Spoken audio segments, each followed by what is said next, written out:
ଶ୍ୟାମଳ କୋମଳାଙ୍ଗ ସୀତା ସମାରୋ ପିତବାମ ଭାଗಂ ପାଣୌ ମହାସାୟକଚାରୁ ଚାପଂ ନମାମି ରାମଂ ରଘୁବଂଶନାଥଂ।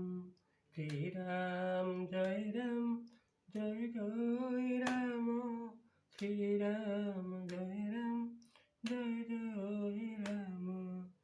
ଶ୍ରୀ ଗୁରୁ ଚରଣ ସରୋଜ ରଜ ନିଜ ମନ କରୁ ସୁଧାରି ବରନ ରଘୁବୀର ବିମଳ ଯଶ ଯୋଦାୟକ ଫଳ ଚାରି ଶ୍ୟାମର ରାମଚନ୍ଦ୍ର ଶଙ୍କର ହରି ଓಂ ଭଜୁ ମଙ୍ଗଳ ଭବନୟ ଅମଙ୍ଗଳ ହାରି ରଘୁଷ ଦଶରଥ ଚିର ବିହାରୀ। ଶ୍ରୀରାମ ଜୟ ରାମ ଜୟ रघुनंदन जय घनश्याम। बोल श्याम रामचंद्र की जय। मर्यादा पुरुष रामचंद्र की जय। लखन लाल जी की जय। भरत लाल जी की जय। शत्रुघ्न लाल जी की जय। सीता ठाकुराणी की जय। शंकर मोचन हनुमान की जय। भक्त वत्सल भगवान की जय। मोर प्रिय शतबंधु आपण मानक नमस्कार। आपण माने आज शुणुछंती रामनारायण सहित लक्ष्मण भरत शत्रुघ्न समस्ते विवाह करी फेरुथिले बाटर तो परशुराम जहाँ कले आपण मैंने शुणुछंती। तापर परशुराम विदाय गले आसिक अयोध्या पहुँचती। समस्ते आश्चर्य कौन देखिले कौन ये नेत्र देखुची। अयोध्या समस्त द्वारा पूर्णकुंभ आनंदर सीमा नहीं। आउ चिन्ह होनी राजबाटी एत लोकारण्य। आपण मैंने काली जेठू बंद होता सेठू आरंभ करने जाऊँ। एणु तुम्भ पाद तले करी नमस्कार विनय रे जनाऊछि बारे दया कर। आहे दयामय तुम्भ कृपा कटाक्षरु कष्टे पार हेली आद्य कांड समुद्ररु पंगु होई गिरी लंघी जीवा सासरे बोलाइछि चित एबे अयोध्या कांडरे किंचितरे दया कर आहे पीतवास पुनः करो ताहा मोर हृदय करी बास।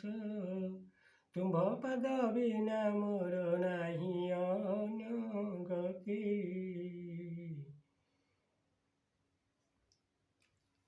रामायण लेखिबाकु दान कर सती एठू अंते साधु जणे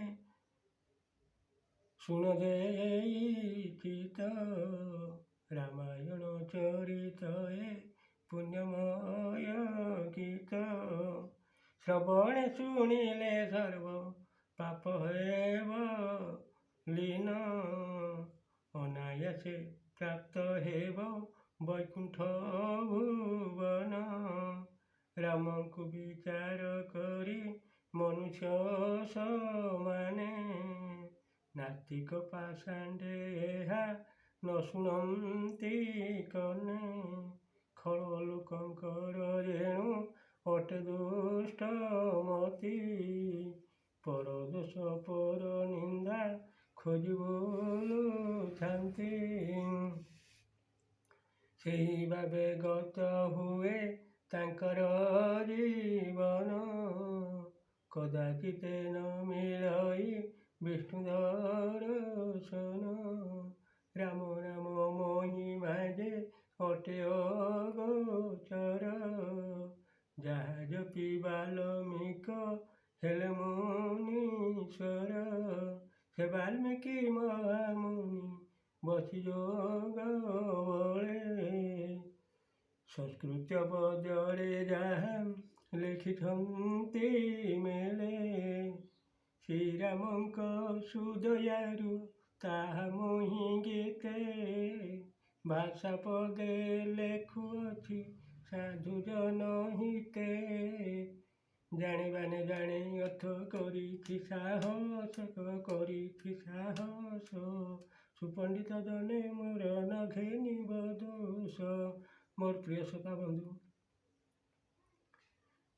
ଭରତ ଶତ୍ରୁଘ୍ନ ପିତା ଦଶରଥଙ୍କ ଆଦେଶରେ ମାମୁଁ ଯୁଥାଜିତ ସାଙ୍ଗରେ ଯାଇ ଅଶ୍ୱପତିପୁରରେ ପହଞ୍ଚିଲେ।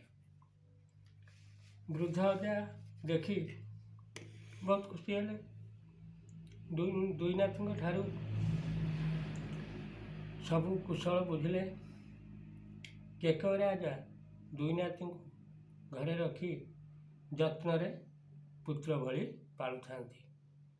ଅତି ଆଦରରେ ଭରତ ଶତ୍ରୁଘ୍ନ ବହୁତ ଆନନ୍ଦରେ ଥାନ୍ତି ସତ, କିନ୍ତୁ ବୃଦ୍ଧ ପିତା ଦଶରଥଙ୍କ କଥା ବହୁତ ମନେ ପଡ଼ୁଥାଏ। ଭାଇ ରାମ ଲକ୍ଷ୍ମଣଙ୍କ କଥା ମଧ୍ୟ ମନେ ପଡ଼ୁଥାଏ। ଚାରି ଭାଇ ସାଙ୍ଗରେ ଥିଲେ ବିବାହ ପର୍ଯ୍ୟନ୍ତ। ତାପରେ ଯଦି ବିଚ୍ଛେଦ ହୁଏ, ଆପଣମାନେ ଚିନ୍ତା କରନ୍ତୁ ଶ୍ରୋତା ବନ୍ଧୁ, କ'ଣ ତାଙ୍କର ମନ ହେଉଥିବ। ସବୁବେଳେ ଚିନ୍ତା କରୁଥାନ୍ତି କେମିତି ଯାଇ ବୃଦ୍ଧ ପିତାକୁ ଦର୍ଶନ କରିବା। ତେଣେ ଦଶରଥ ରାଜା ସବୁବେଳେ ଭାବୁଥାନ୍ତି ଭରତ ଶତ୍ରୁଘ୍ନଙ୍କ ମୁଖ ଟିକେ କେମିତି ଦେଖନ୍ତି। ସେତେବେଳେ ତ ମୋବାଇଲ ଫୋନ୍ ନଥିଲା, ଟିକେ ଭିଡ଼ିଓ କଲ୍ କରି ବି ଦେଖିପାରିଥାନ୍ତେ। ଏମିତି ପରସ୍ପର ଚିନ୍ତାରେ ଥାନ୍ତି। ଚାରି ପୁତ୍ର ଭିତରେ ଶ୍ରୀରାମକୁ ବେଶୀ ଭଲ ପାଆନ୍ତି। କାହିଁକି? ସେ ବେଶୀ ଗୁଣବାନ, ତେଣୁ ରାଜା ରାମକୁ ଟିକେ ସବୁଠାରୁ ବେଶୀ ଭଲ ପାଆନ୍ତି। ତେଣେ ଦେବଗଣମାନେ ଚିନ୍ତା କରୁଥାନ୍ତି ଆମେ ତ ଅଭ୍ୟର୍ଥନା କରିବାରୁ ମର୍ତ୍ତ୍ୟପୁରେ ନାରାୟଣ ମାନବ ଶରୀରରେ ଦଶରଥ ଘରେ ରାମ ନାମରେ ଅଯୋଧ୍ୟାରେ ଜନ୍ମ ହୋଇ ବିବାହ ହୋଇ ସାରିଲେଣି। କେତେଦିନ ସେ ସମୟ ଆସିବ, ରାବଣ ମରିବ, ଆମ୍ଭମାନଙ୍କର ଦୁଃଖ ଯିବ। ଦେବଗଣମାନେ ସବୁବେଳେ ଏହି ଚିନ୍ତାରେ ଥାନ୍ତି। ତାପରେ ରାମଙ୍କର ଯଶ କୀର୍ତ୍ତି ଦିନକୁ ଦିନ ବଢ଼ି ଚାଲିଛି। ଅଷ୍ଟ ଐଶ୍ୱର୍ଯ୍ୟ ଯାହାଙ୍କ ଶରୀରରେ ପରିପୂର୍ଣ୍ଣ ହୋଇଛି, ଖାଲି ଦଶରଥଙ୍କର ପ୍ରିୟ କାହିଁକି? ଏ ତିନି ଭୁବନରେ ସେ ପ୍ରିୟ ହୋଇ ସାରିଲେ। ମୋର ପ୍ରିୟ ଶ୍ରୋତା ବନ୍ଧୁ, ଟିକେ ଭିଡ଼ିଓ ବଡ଼ ହେଲା ବେଳକୁ ଶ୍ରୋତା ବନ୍ଧୁମାନେ କମ୍ ଦେଖୁଛନ୍ତି। ଯଦି ଋଷିଙ୍କ କଥା ପଡ଼ିଲା କମ୍ ଦେଖୁଛନ୍ତି। ମୁଁ ନିରୁପାୟ, ଯେତେ ଚେଷ୍ଟା କରୁଛି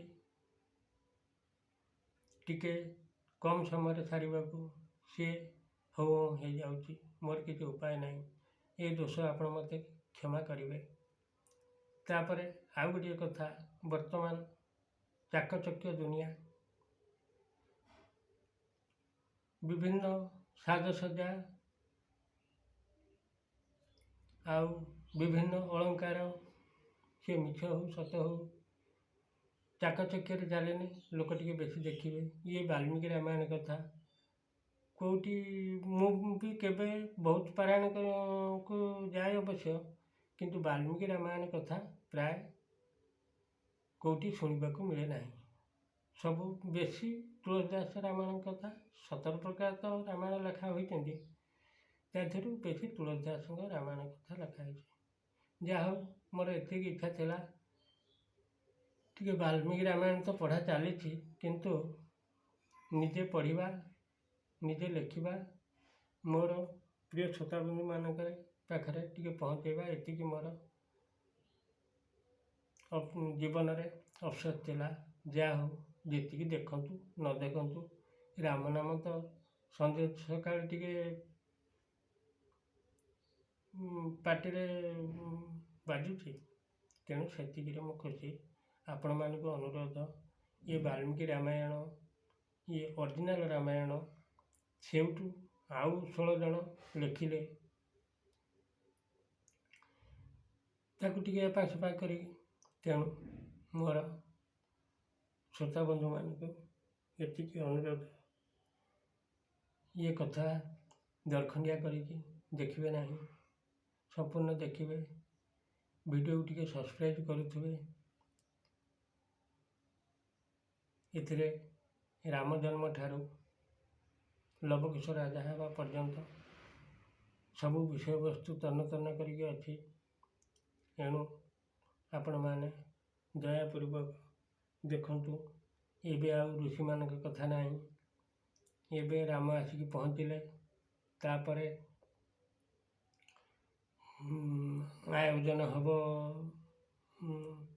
ରାଜା ହେବା ପାଇଁ, ରାମ ରାଜା ହେବା ପାଇଁ ଆୟୋଜନ ହେବ। ତାପରେ ତ ଆପଣମାନେ ବିଷୟବସ୍ତୁ ଜାଣିଥିବେ।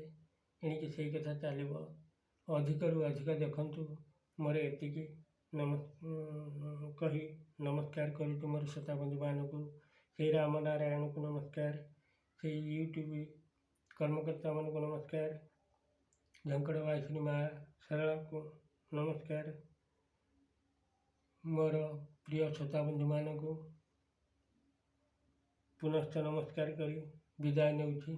ଜୟ ଶ୍ରୀରାମ। ପୁଣି ଆପଣମାନେ ଶୁଣିବେ ଆଗାମୀ ଅଧ୍ୟାୟରେ।